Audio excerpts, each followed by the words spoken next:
वंदे मातरम। एक छोटी सी कहानी है, ध्यान से सुनिएगा। राजा पृथु एक दिन सुबह सुबह अपने घोड़ों के तबेले में पहुंचे और वहां एक साधु भिक्षा मांगने के लिए उसी समय आ गए। राजा पृथु अंदर ही अंदर कहीं ना कहीं क्रोध में थे। उन्होंने साधु को देखा, साधु ने भिक्षा मांगी। उन्होंने उसमें थोड़ी तबेले से घोड़ी की लीद उनके पात्र में डाल दी।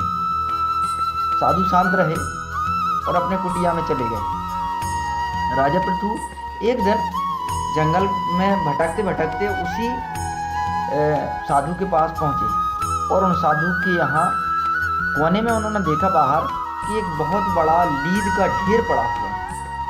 राजा पृथु ने आसपास देखा, ना यहाँ घोड़े हैं ना घुड़सवार है, ऐसा कुछ है नहीं। अंदर जाके उन्होंने प्रणाम किया साधु महाराज को और उन्होंने प्रार्थना की कि महाराज आपके पास घोड़े नहीं हैं, फिर भी बाहर कुटिया के बाहर बहुत सारा लीद का ढेर पड़ा हुआ है। तो उन्होंने कहा, एक मदमस्त राजा, उस राजा ने हमको ये भेंट दिया था और भेंट देने के बाद अब उसने जो हमें भेंट किया है वह दिन पर, क्योंकि साधुओं को जो दिया जाता है वह उसका कई गुना हो जाता है। तो उन्होंने देखा, समझ में आ गई उन्हें और वो डर से कांपने लगे। उन्होंने साधु महाराज को प्रणाम किया, चरण वंदन किया और बहुत माफी मांगी। बोले, महाराज वह अपराधी मैं ही हूँ, अब इस पाप से हमें बताइए, मैं क्या करूँ।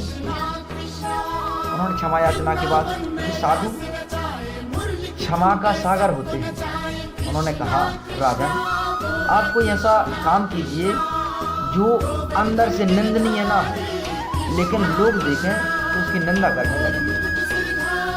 राजा तो राजा होता है। राजा ने सुबह सुबह बहुत सारी शराब की बोतलें ली और एक चौराहे पर बैठ गए।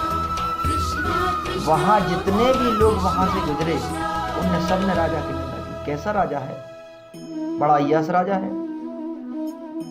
और दिन भर उनकी निंदा की कि सुबह सुबह पीने बैठ गया। थोड़ा सा इन्होंने एक्टिंग भी की।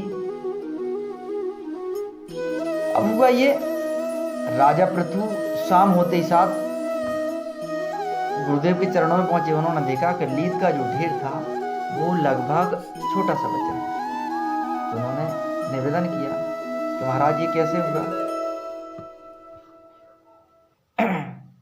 बोले, महाराज जैसे आपने बताया था तो मैंने ऐसा ऐसा काम किया।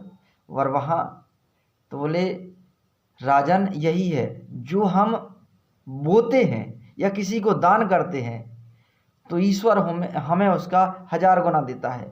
और ये जो लीद घटी हुई है, आपके जो पाप थे वह धीरे धीरे सबके हिस्से में पहुंच गया। इस वजह से हमें यह कहानी यह बताती है कि हमें किसी की निंदा नहीं करना चाहिए, क्योंकि निंदा कहीं ना कहीं हमें, जिनकी हम निंदा करते हैं उनके पाप हमारे सिरों पर आ जाते हैं। जय हिंद, वंदे मातरम।